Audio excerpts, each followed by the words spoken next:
So today we are going to talk about the poor people of our country, the poor people who live in villages, the poor people who work in cities, the poor people belonging to various religions, various castes. There should be no caste, it should just be religion, because ultimately they are all Indians. They just have different ways to practice their religious faith. So I really feel very bad for the poor people of Bharat because they are not educated. At least now, with the help of smartphones, they can Google information about the medicine that's given to them. Whether it's given to them in a local dispensary or it is given to them by an Ayurvedic practitioner or a allopathic practitioner. Because I believe that whoever is saying that you will get well after eating my medicine needs to be responsible enough to make that statement. But because India has such a vast population, we tend to overlook the life of poor people because poor people are struggling every day to kind of fill their stomachs. They really don't have the financial aid to kind of fight a medical battle.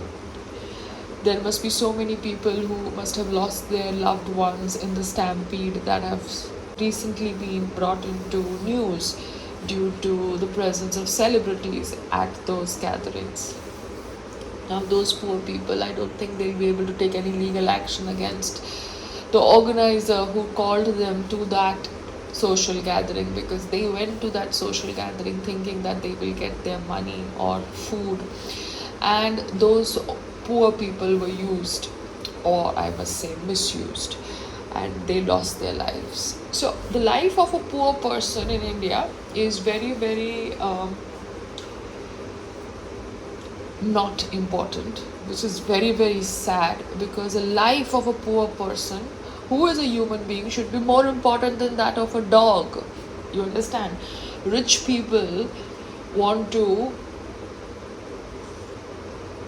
rich people want to protect a dog. Rich people want to, say how they do 100 things for the dog's happiness. Then a poor person is a human being. His or her life is more important than a dog's shower. But that is the vast difference that you see in India, and you really can't do much about it. You can probably just talk about it now openly because you see it and you're able to feel it, and it is a very, very internal change of thought process. Uh, we, as educated people, ask about doctor's professional degree when we want to just visit, random clinics which are opened for rich people. But that also offends the doctors. I don't know why asking questions affects the doctors so much, or asking about their educational qualification offends them, which it should not, because after all, they are on that post because of a certain qualification. They are not supposed to be unpad, they are not supposed to be gawar, they are supposed to be educated and they are supposed to be a practicing doctor. That is why they are having a degree, or they have been able to open a commercial outlet, which is supposed to serve people and make money also at the end of the day, because it's business. Hospital is a business, private clinics are a business.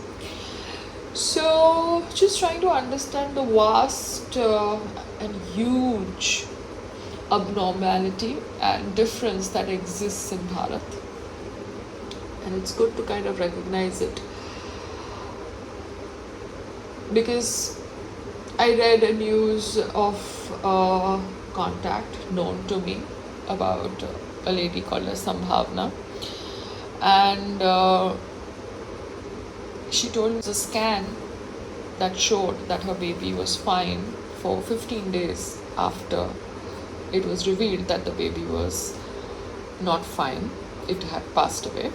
That is what she is revealing as per the information that was given to her by the doctor. I usually am not in touch with anybody, but just because she's a woman and she has gone through so much of an internal journey to have a baby at her age, I feel so sad that she was the one who kind of went against the hospital that was treating his father during the COVID times,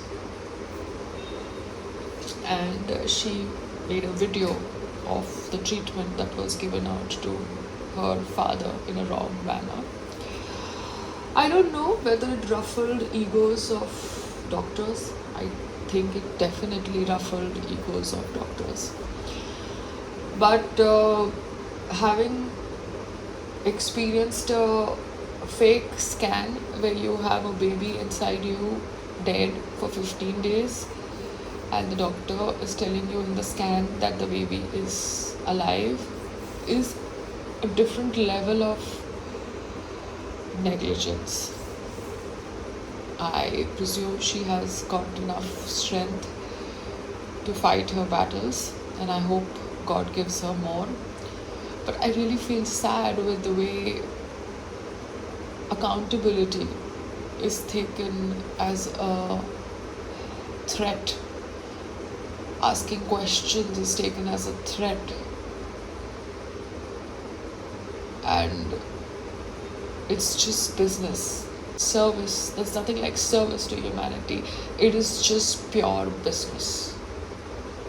Whether it be a political rally where poor people have to be gathered, or whether it be rich people who go to a skin clinic or to a IV center, it is just pure business. There's nothing like service to humanity.